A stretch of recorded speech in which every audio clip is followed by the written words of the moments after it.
কুলনা ইয়া নারু কুনি বারদাও ওয়া সালামান আলা ইব্রাহিম। সুবহানাল্লাহ।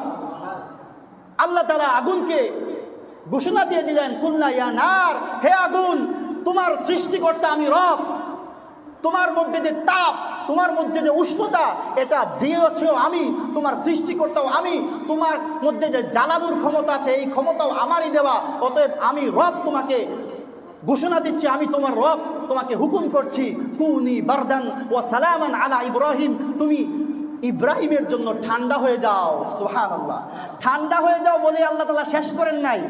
ঠান্ডা হলে তো আবার বরফ হয়ে যাবে, অতিরিক্ত ঠান্ডা হলে আবার বরফ হয়ে যাবে, এই জন্য আল্লাহ তাআলা ঠান্ডা বলে শেষ করেন নাই, বলছেন কি কুনি বারদান ওয়া সালামান আলা ইব্রাহিম, ইব্রাহিমের জন্য প্রশান্তিদায়ক হয়ে যাও। সুবহানাল্লাহ। একত্ববাদের পক্ষে যারা থাকে, এক আল্লাহর পক্ষে যারা থাকে, অন্যায়ের বিরুদ্ধে যারা মাথা নত করে না, আল্লাহ সুবহানাহু ওয়া তাআলা তারা যতই অগ্নি পরীক্ষার মধ্যে পড়ুক না কেন, আল্লাহ তাআলা ওই অগ্নি পরীক্ষা থেকে মুক্তি দান করবেন ইনশাআল্লাহ। এই জন্য অন্যায়ের পক্ষে আমাকে হত্যা করে ফেলা হবে, আমাকে ধ্বংস করে দেওয়া হবে, আমার পরিবার পরিজন শেষ করে দেওয়া হবে, এই ভয়ে ইসলাম থেকে সরে যাওয়া যাবে? এই ভয়ে হকের পথ থেকে সরে যাওয়া যাবে? যাবে না। কারণ যাবে না বিধায়ী ইব্রাহিম আলাইহিস সালাম যান নাই।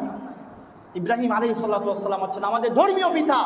আমাদের পিতা আমাদেরকে শিক্ষা দিচ্ছেন, যদি তোমাকে পৃথিবীর পরাক্রমশালী বাদশা নমরুদের মতো কেউ যদি তোমাকে আগুনের মধ্যে নিক্ষেপ করে, এক আল্লাহর উপর ভরসা করে আগুনের মধ্যে ঝাঁপিয়ে পড়বা, এই আগুন তোমার কোনো কিছু করার ক্ষমতা রাখে না। কারণ এই আগুনের মালিকও কে?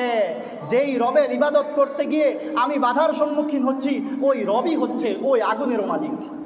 অতএব তোমার আমার কোনো পেরেশানির কারণ নাই। হকের পথে থাকতে গিয়ে বিভিন্ন বাধা বিপত্তি আসবে, বিভিন্ন ধরনের কটাক্ষ তোমাকে শুনতে হবে।